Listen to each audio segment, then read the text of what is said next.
Bonjour et bienvenue dans Uppercut by Pastor G. Vous le savez déjà, vous vous y attendez.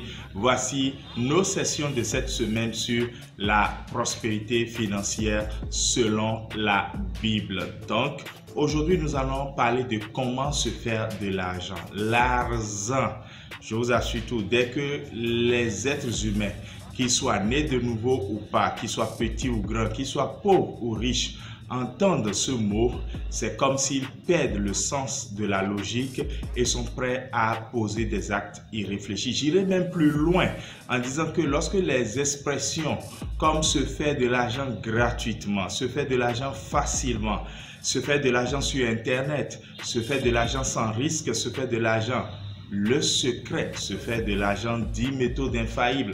Lorsque ces expressions sont relâchées automatiquement dans nos oreilles, notre cerveau commence par faire des dessins de milliards d'euros, de dollars en coupures très grosses.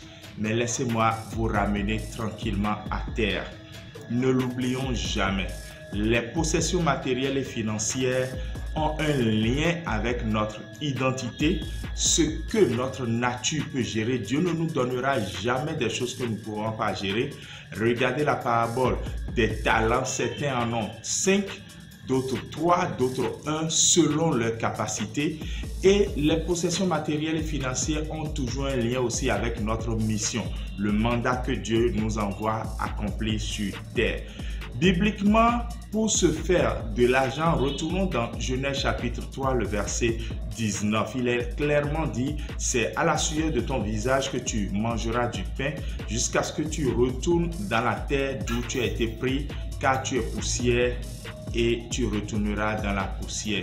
Évidemment, il ne s'agit pas de l'apologie de travailler dur. Il faut apprendre à travailler intelligemment. Mais ça demeure le travail. Ça demeure cette activité qui nous fait dépenser de l'énergie, qui nous fait tourner les méninges et qui nous donne la capacité de produire après un effort. Depuis les premiers versets de la Bible, donc, la chose est bien claire. Mais on voit que des gens veulent contourner ce principe biblique. Et qu'est-ce qu'ils font?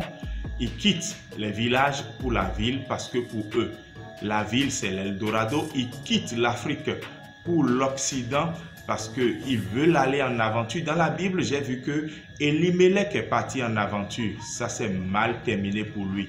Abraham, lui, par contre, est parti en mission. Et ça s'est bien terminé pour lui. Je ne dis pas que quelqu'un n'ira pas en Occident.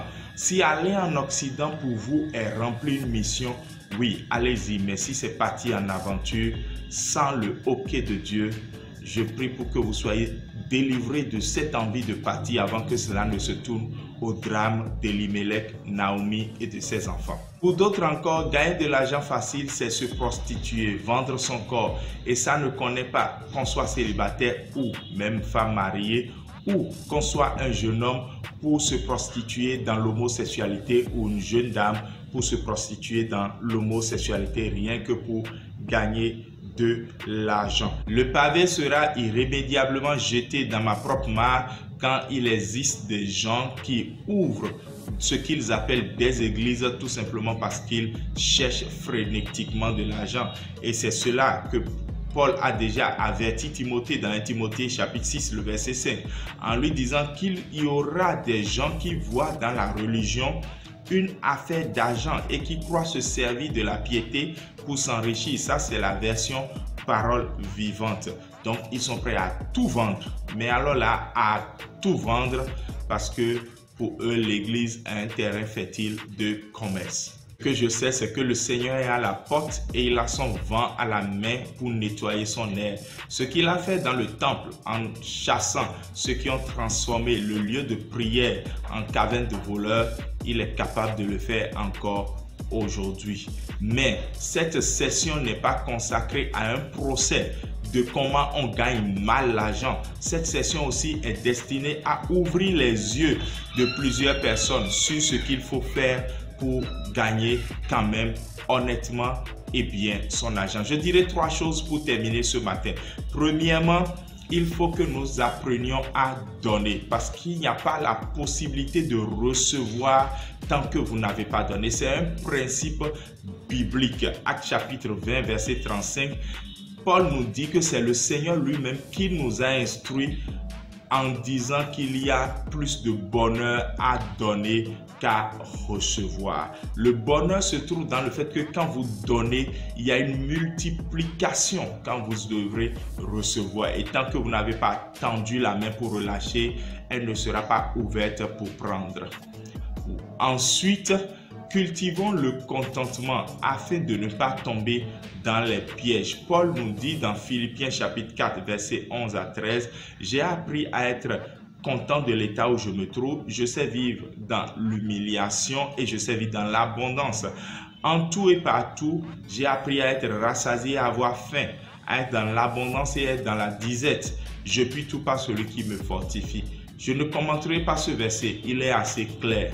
Parce que c'est ce verset qui aidera chacun d'entre nous à ne pas tomber dans certains pièges. Et enfin, il faut savoir saisir les opportunités de notre saison. Si vous voulez gagner de l'argent, il y a plein d'opportunités dans la saison, dans l'environnement où vous vous trouvez, mais malheureusement, vous n'arrivez pas à les saisir. Cela peut nous conduire forcément à prendre des risques, mais des opportunités, ça se saisit. Vous trouverez en ligne ou ailleurs, de bouche à oreille, plein d'idées, opportunités. Mais faites attention et gardez à l'esprit que oui, le numérique offre des opportunités, mais pas sous le coup de l'arnaque. Demain, nous allons revenir plus amplement sur cela.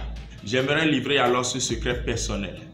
La maîtrise du digital et la connaissance de certaines langues telles que l'anglais et le chinois sont des aptitudes à avoir pour demain. Parce que ces aptitudes seront transversales quel que soit le domaine dans lequel vous serez. Ne cherchez plus les secteurs porteurs d'avenir, cherchez plutôt ces aptitudes. Parce que le secteur que vous avez dit aujourd'hui porteur d'avenir, dans 5 ans risque de ne plus rien valoir. Et vous auriez tout misé dedans ou vous seriez entré en retard dans ce secteur. Misez plutôt sur ces aptitudes qui vous donneront un plus, quel que soit le secteur dans lequel vous vous trouvez. Il y a des formations gratuites pour maîtriser le digital. Il y a Google Garage, par exemple, qui est là. Malheureusement, nous utilisons tous nos forfaits pour nous amuser, alors qu'en 3 mois, nous aurions une capacité pleine, développée et infinie dans la maîtrise du digital avec nos forfaits, avec Google Garage par exemple, et beaucoup d'autres opportunités qui se présentent à nous. Et apprenons aussi à travailler ensemble. Créons des espaces de coworking avec une connexion Internet ou d'autres espaces de coworking existent dans la ville avec connexion Internet et avec des gens qui ont l'oreille pour vous écouter et pour vous orienter. À 2 à 3, vous allez créer des solutions qui aujourd'hui peut-être ne valent rien, qui demain vont valoir beaucoup, qui dans notre contexte ne valent rien, mais qui ailleurs valent beaucoup ou avec la bénédiction de Dieu qui peut valoir beaucoup tout de suite et fraîchement. Cependant, gardez à l'esprit que la bénédiction vient de l'Éternel et que vous devez vous accrocher à lui pour être béni. Shalom et à demain.